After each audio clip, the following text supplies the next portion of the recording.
Hey everyone, thanks for clicking on the video. So, title of the video is My Idea for a Yu-Gi-Oh! Show. So, I'm sure you all saw the Sky Striker mini animation that came out recently.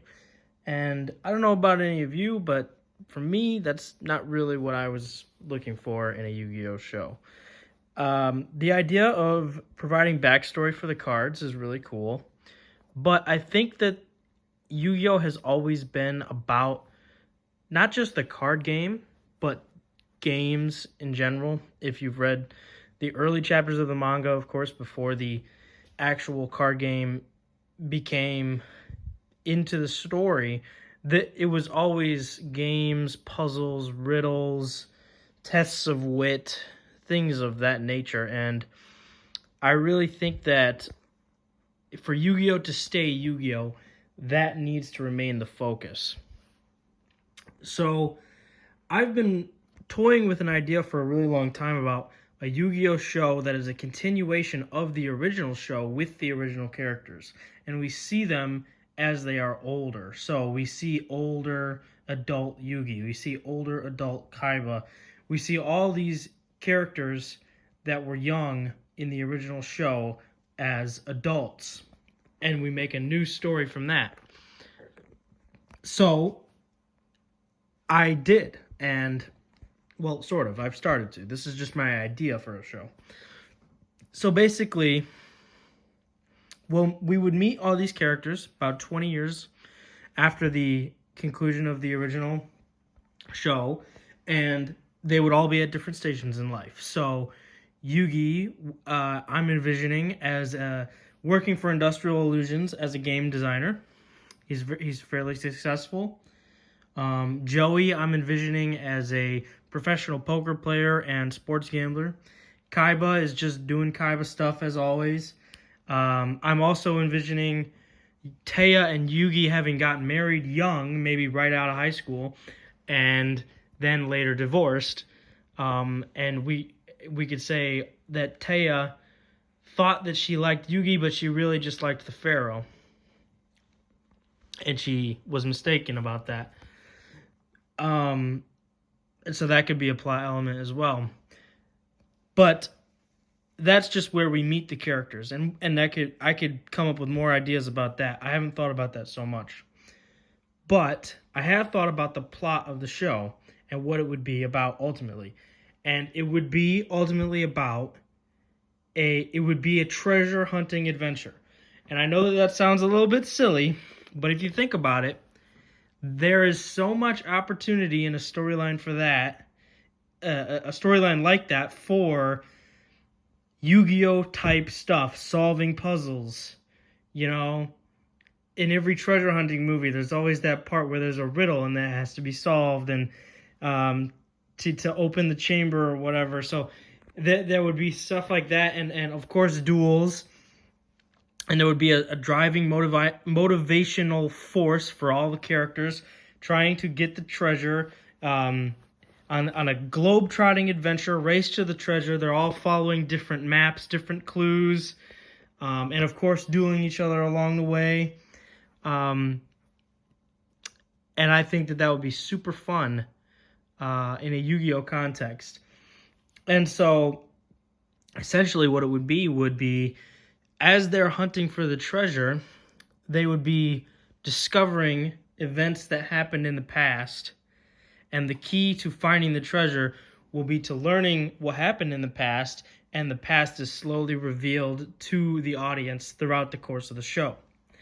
So I haven't come up with a lot of what would happen in the show, but I have come up with a fairly fleshed out version of the flashback events that would be slowly revealed throughout the course of the show. So that's going to be a large portion of this video. So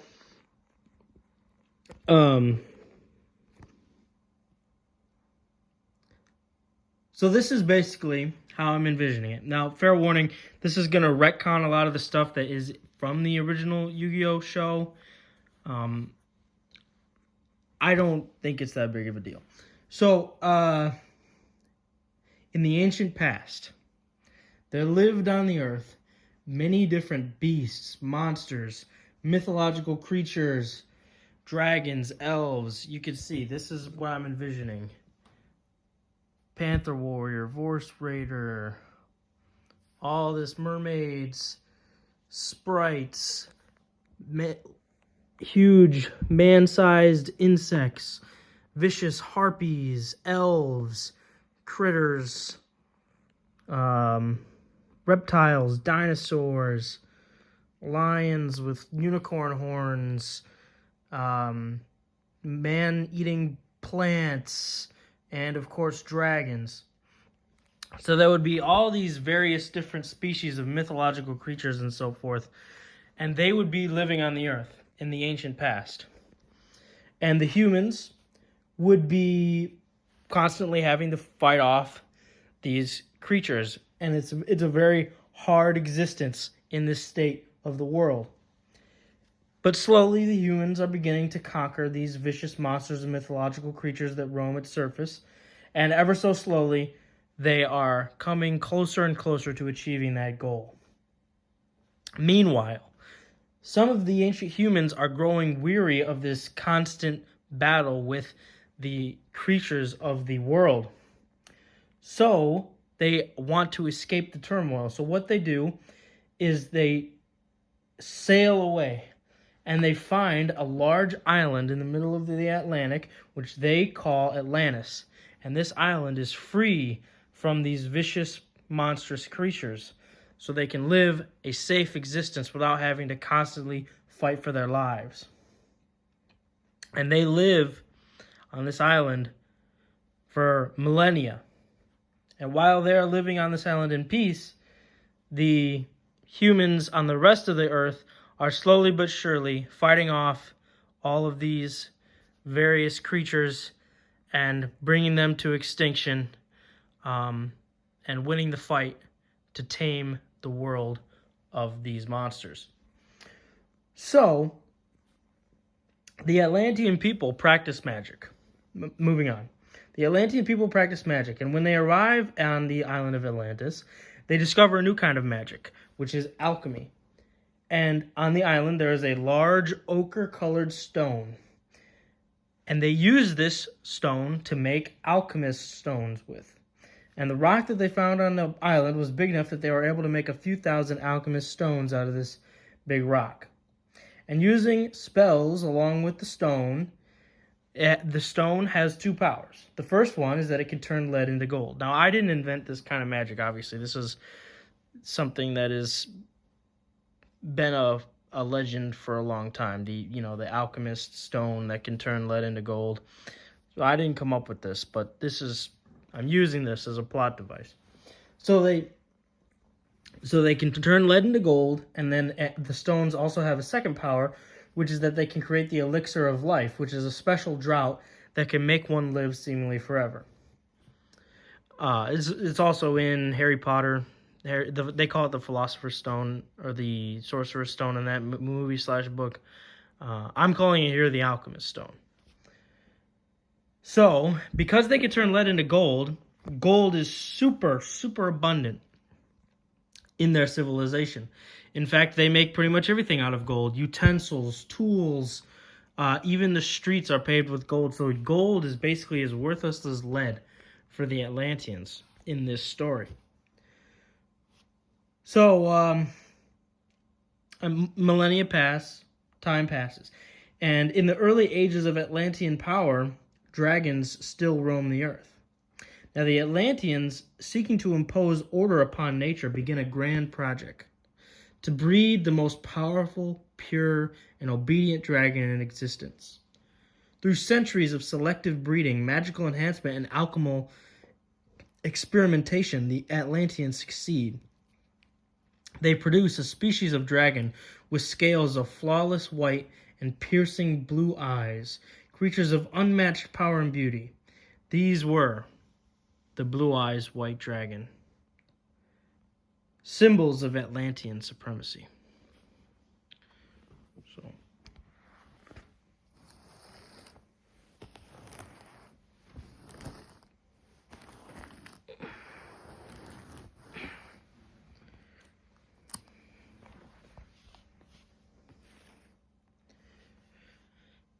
Revered by the royal court and guarded with reverence, the blue eyes were few in number but considered living weapons of divine authority. But not all believed in order. In the shadowed corners of Atlantis, a rival faction obsessed with chaos and experimentation sought to create a dragon to rival the Blue Eyes. Among them was the magician of black chaos, a powerful sorcerer exiled for his dangerous magical theories. He captured a lesser dragon,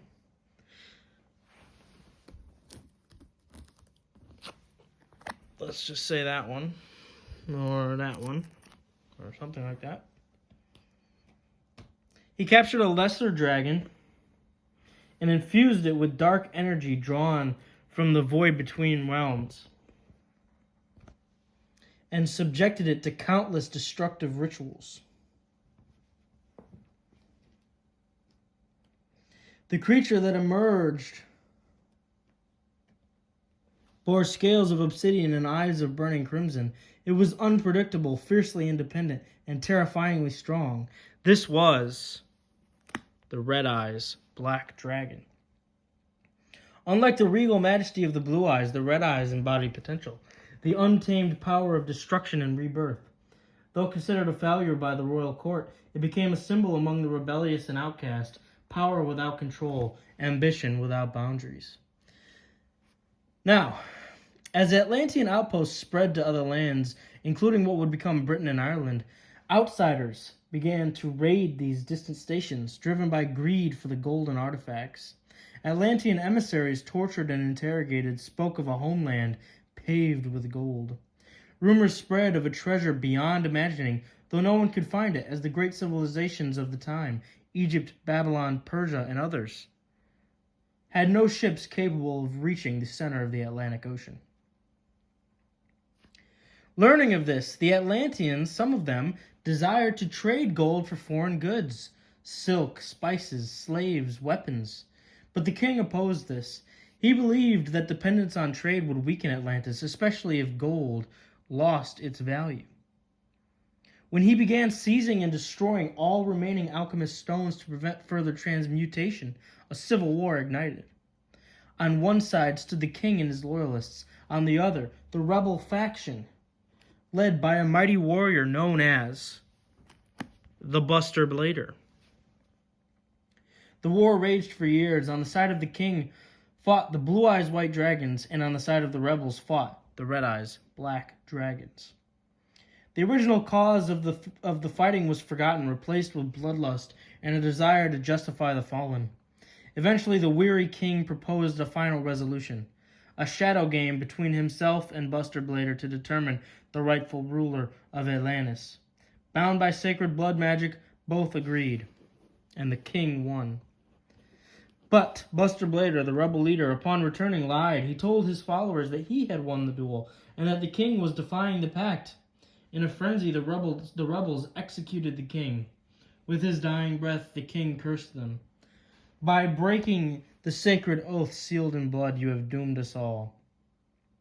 The skies thundered, earthquakes shattered the land, and Atlantis sank beneath the waves. Only a few loyalists survived. One among them, a scribe, recorded the truth and sealed it away in distant outposts. From these survivors came the myths passed down to the Britons, the distant echoes of Atlantean grandeur. Then the events involving the Shadow Games in ancient Egypt took place, as seen in Season 5 of the original Yu-Gi-Oh! Series.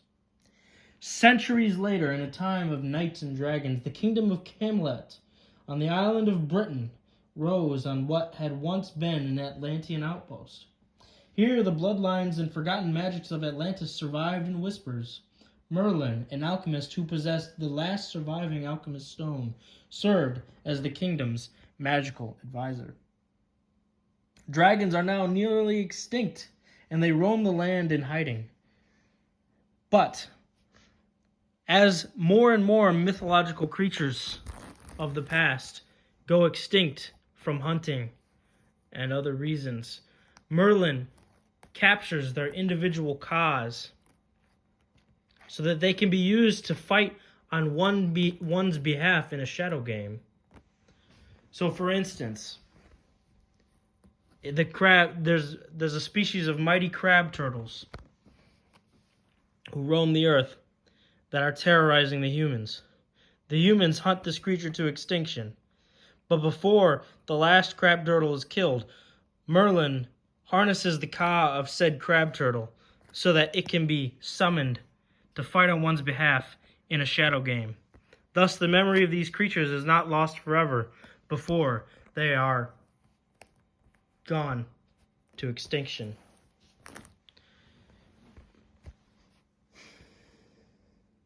One night, known as Gaia, the Fierce Night,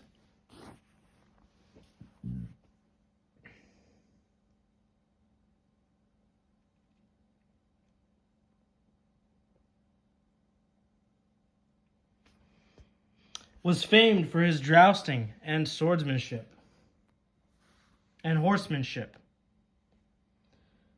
One night, Gaia the Fierce Night was famed for his jousting and horsemanship. Meanwhile, a man searching for the lost treasure of Atlantis stumbled upon a ruin and discovered an ancient artifact, the flute of summoning dragon. Donning dragon bone armor, he used the flute to control the last of the dragons and became known as the Lord of D. The Lord of D marched on Camelot, demanding the treasure. King Arthur, unaware of its location, refused. The Lord of D vowed to return with dragons and take it by force. When he attacked, Gaia slew one of the Blue Eyes white dragons in battle. From its remains, he forged his own armor, becoming the Blackluster Soldier. The Lord of D defeated fled. In his absence, the flute was lost on the battlefield, but it was found by Merlin. Arthur, fearing another attack, proposed using the flute to exterminate the dragons once and for all, but the Blackluster Soldier intervened. These beasts, once our foes, may yet become our salvation. A greater threat comes. While this was happening, the Lord of D fled to the ruin where he had once found the flute, where he was looking for the treasure. He discovered a hidden chamber and the true treasure of Atlantis. But he was not alone. A figure waited. The magician of black chaos sat in the shadows of the cave. He had been preserved all these long centuries by the elixir of life, but now his supply was nearly gone. And he asked the Lord of D if there were any in his kingdom who practiced magic. The Lord of D told him, yes, there is one. We call him Merlin. And the magician of black chaos said, wow, well, he must have an alchemist's stone. I will confront him to get his stone. He found Merlin and challenged him to a shadow game. If Merlin won, he would tell him the location of the treasure. But if the magician of black chaos won, Merlin would give him his alchemist's stone.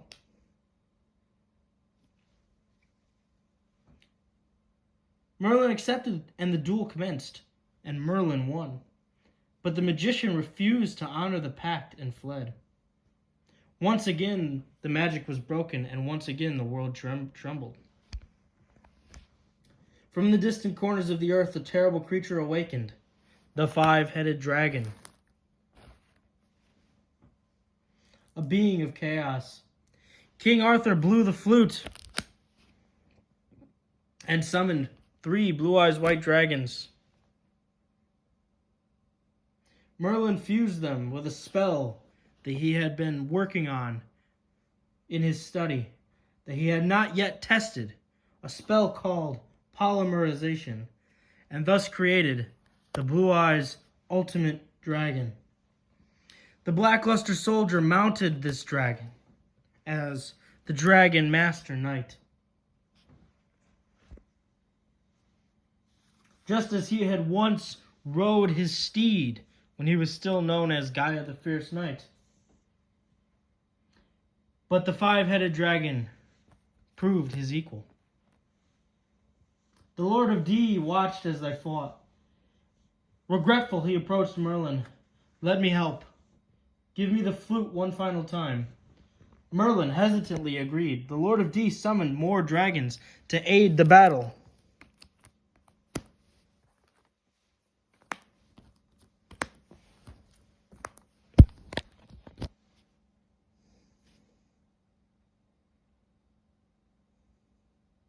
Together, the combined force overcame the five-headed dragon. But the battle was not yet over. Camelot, like Atlantis before it, had broken the sacred laws of the Shadow Games. The curse would not be lifted. One by one, plagues came. Magic failed, and the land split. Time fractured. All magical beasts were slain. The kingdom crumbled and was buried beneath the earth.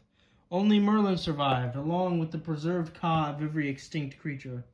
He walked the ruined world alone, burdened by memory, carrying the legacy of two fallen civilizations. Then, during the Crusades, the Templar Knights returned from Egypt, bearing two mysterious artifacts, an ancient card game and the Millennium Spellbook. This game, still played in remote Bedouin villages, bore uncanny resemblance to symbolic contests using monster cards and spell cards. Unbeknownst to the world, a faded echo of Egypt's ancient Shadow Games. Merlin, still alive and in hiding after Camelot's fall, discovered the spellbook.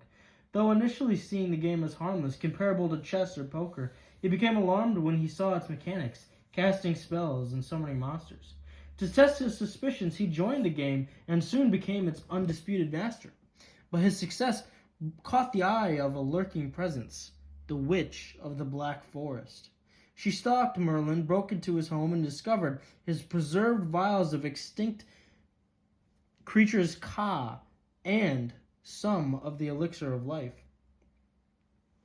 She infused the Ka of these extinct creatures into both her own and Merlin's Duel Monsters cards, and then challenged him to a shadow game, wagering the Blue Eyes White Dragon's Ka, which she had stolen from Merlin's house, against his alchemist stone. During the duel, Merlin realized the truth.